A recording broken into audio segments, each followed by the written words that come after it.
Hello children, आप सभी का स्वागत है आपके अपने चैनल एनसीईआरटी ट्यूशन अड्डा पर। तो चलिए आज हम शुरू करते हैं question answer part chapter number 6 का, the beginnings of Indian civilization. तो क्वेश्चन आंसर पार्ट को स्टार्ट करने से पहले अगर आपने चैनल को सब्सक्राइब नहीं किया है तो आप चैनल को सब्सक्राइब कर लीजिए, ताकि आपको सभी चैप्टर्स और सभी चैप्टर के क्वेश्चन आंसर आसानी से बिना बार बार सर्च में टाइम गवाए एक ही जगह पर मिलते रहें। तो चलिए बढ़ते हैं आगे अपनी जर्नी में। Questions, that is questions, activities and projects. तो फर्स्ट क्वेश्चन है, why does the civilization studied in this chapter have several names. तो इस चैप्टर में जो हमने अध्ययन किया है, किसका अध्ययन किया है? सिविलाइजेशन का। उसके कई नाम क्यों हैं? जिस सिविलाइजेशन को हमने इस चैप्टर में पढ़ा है, तो आपने जैसे पढ़ा है इसमें कि Indus valley civilization, Harappan civilization, Indus Saraswati civilization, ये कई नाम इसके क्यों हैं, ये आपको बताना है। Discuss their significance. तो इनके महत्व पर भी आप चर्चा करिए कि क्यों, यही क्यों है। तो आंसर्स होगा हमारा, many names like Indus valley civilization, Harappan civilization and Indus Saraswati civilization are used because the civilization spread over different regions and rivers। तो इसी सभ्यता को, जिसके बारे में हमने चैप्टर में पढ़ा है, उसको सिंधु घाटी सभ्यता, हड़प्पा सभ्यता और सिंधु सरस्वती सभ्यता आदि नामों से जाना जाता है, क्योंकि ये जो सभ्यता है वो अलग अलग जगहों और नदियों के पास फैली थी। Each name comes from important archaeological sites or nearby rivers, showing its wide reach and historical discovery। तो जो हर एक नाम है इसका, वो किसी जगह या नदी से जुड़ा हुआ है। जैसे हड़प्पा है, वहां की उसकी एक सिटी थी। सिंधु सरस्वती ये नदियों के नाम है, और सिंधु घाटी मतलब जो सिंधु नदी है उसके जो पूरा जिसको वो सिंचित करती थी वो पार्ट हो गया। तो इससे इसका जो क्षेत्र है और इसकी जो ऐतिहासिक खोज है, इसके महत्व का हमें पता चलता है।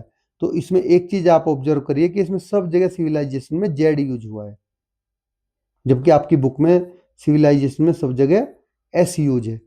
तो दोनों ही सिविलाइजेशन है, बट और दोनों का मीनिंग भी सेम है, बट आप इसको एस कर लेना सभी जगह आंसर लिखते हुए। वो मैं आपको बताता हूं, क्योंकि ये मैंने कंप्यूटर में रेडी किए हैं। तो वो टाइप करते हुए इसने खुद से जो सजेस्ट वर्ड करता है वो सिविलाइजेशन सजेस्ट करता है, क्योंकि जो कंप्यूटर है हमारा वो यूएस इंग्लिश लेता है, यूएस से। तो जो यूएस से इंग्लिश है उसमें सिविलाइजेशन जेड लिखा जाता है। और हम जो पढ़ते हैं, हम जो प्रेफर करते हैं वो कौन सी? UK English. हम यूके इंग्लिश पढ़ते हैं, यूनाइटेड किंगडम, ये हो गया यूनाइटेड स्टेट ऑफ अमेरिका, और हम पढ़ते हैं यूके। तो यूके इंग्लिश में ऐसी जहां पीछे बाद में जेड आता है, उसकी जगह एस यूज किया जाता है।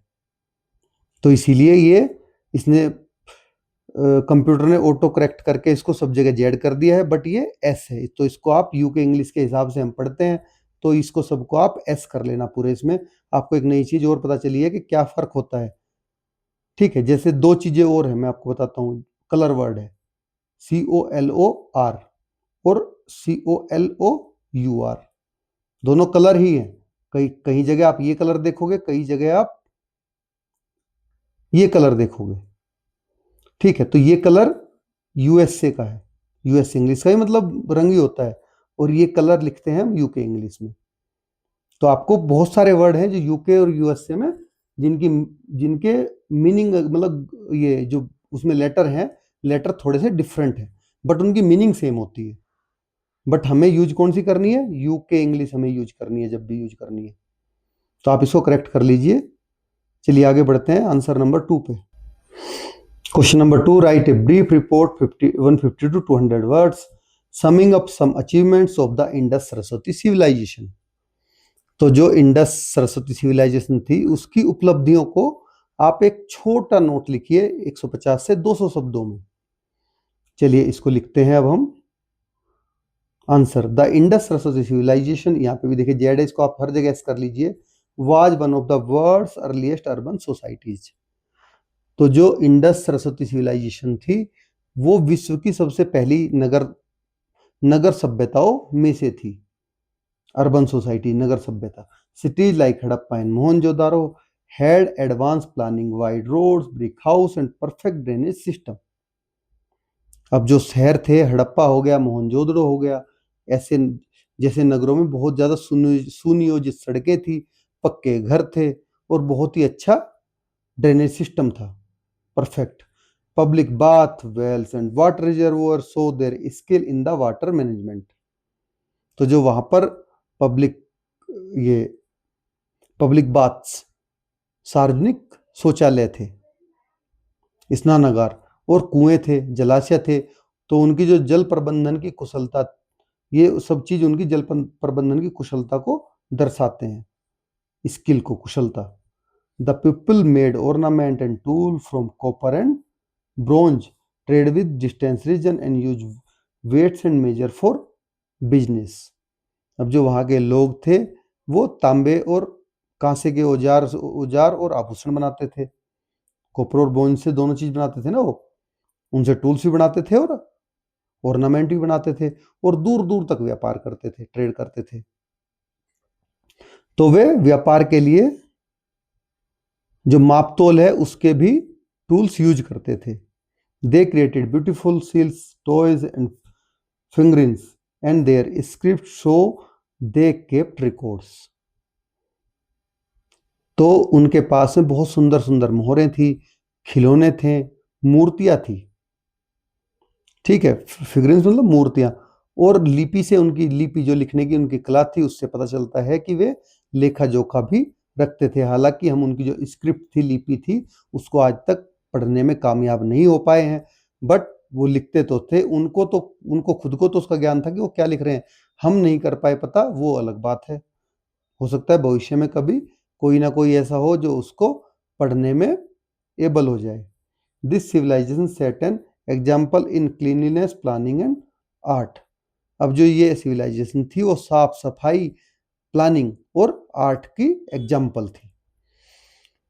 तो इसीलिए हमें इंडस वैली सिविलाइजेशन के बारे में, अगर हम उनकी लिपि जो स्क्रिप्ट है उनको पढ़ पाए, तो फिर हमें बिल्कुल क्लियर होकर हम उसके बारे में कुछ भी बोल सकते हैं।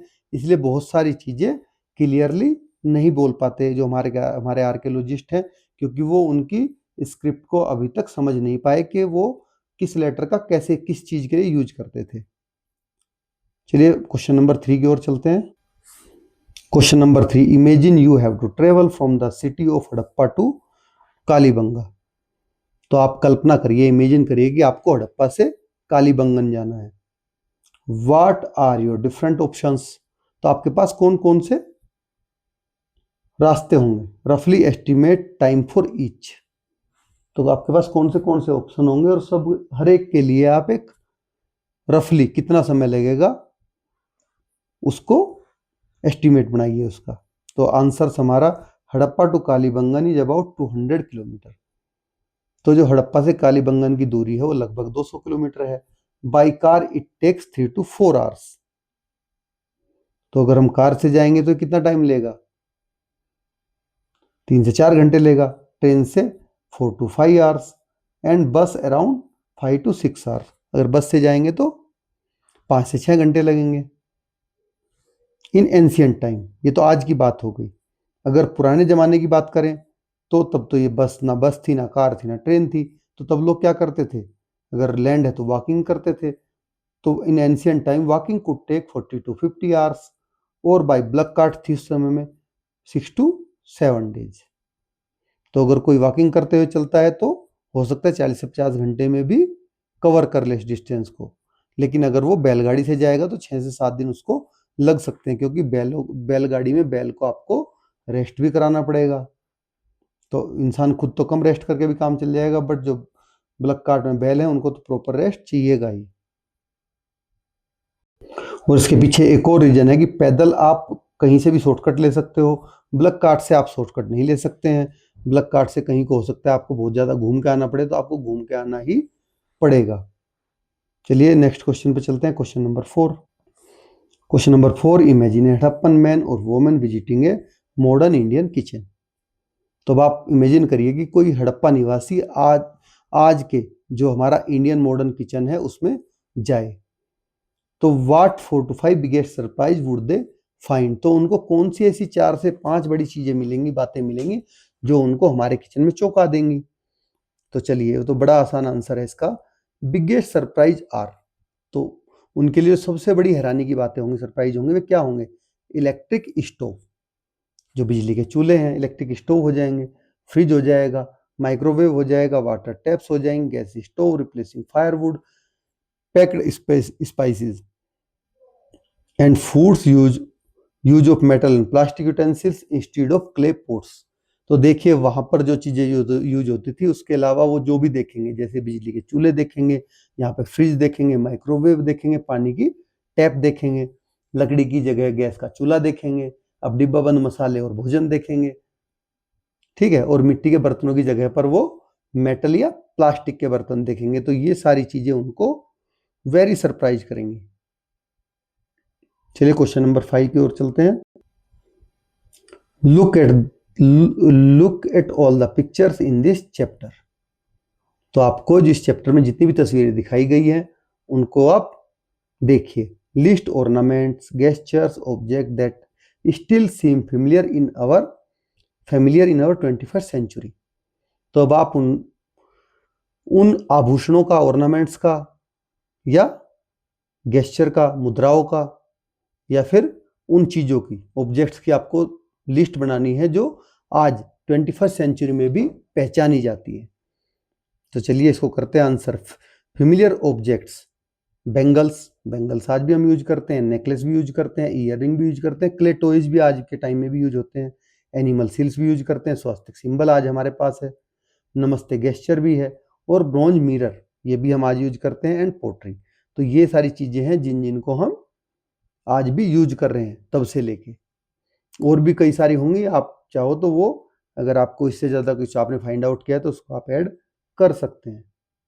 चलिए नेक्स्ट क्वेश्चन पे चलते हैं। Come to question number 6, what mindset does the system of reservoirs at Dholavira reflects.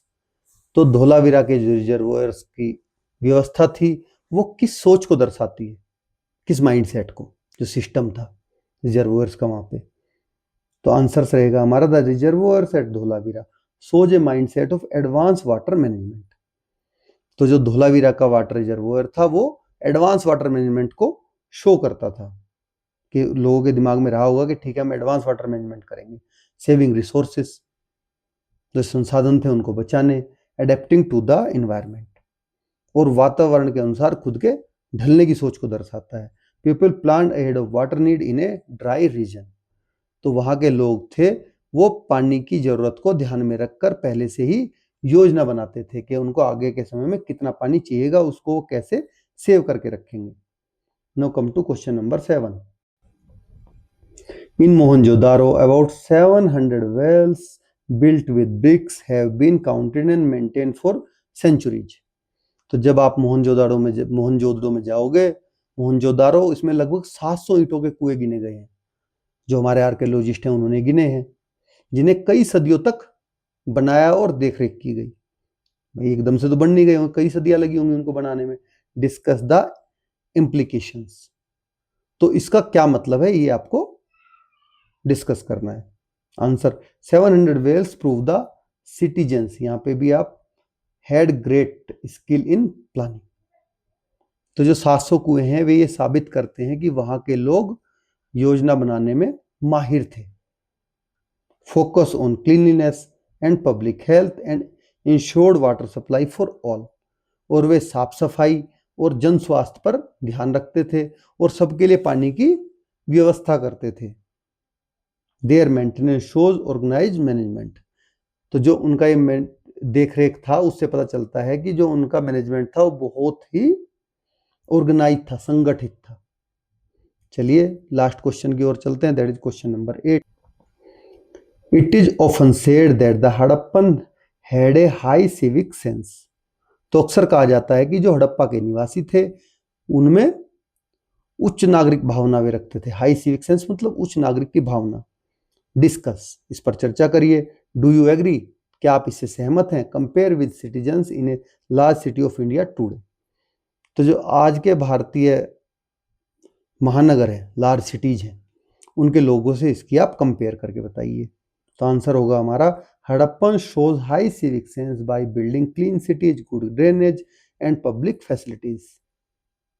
तो जो हड़प्पा के लोग थे, हड़प्पा वासी थे, उन्होंने स्वच्छ नगर, अच्छी जल निकासी, गुड ड्रेनेज सिस्टम और जो सार्वजनिक सुविधाएं थी बनाकर एक ऊंची नागरिक भावना दिखाई है, public facilities. Yes, this is true and inspiring. तो वास्तव में ये बात सही भी है और ये बहुत ज्यादा इंस्पायरिंग भी है, प्रेरणादायक भी है। Today big Indian cities struggle with waste and pollution but can learn from Harappan planning. तो आज जो हमारे भारतीय महानगर हैं, बड़ी बड़ी सिटियां हैं, उनमें कचरा और प्रदूषण की बहुत ज्यादा समस्या है। इसके साथ ही पानी की भी बहुत ज्यादा समस्या है, लेकिन वे हड़प्पा में जैसे लोग, वहां के लोग प्लानिंग करते थे, उससे बहुत कुछ सीख सकते हैं। तो इस तरह से अपना क्वेश्चन आंसर पार्ट खत्म हो जाता है। Thanks for watching this video. Please like and subscribe the channel for watching all classes video as per new pattern of NCERT. Thank you.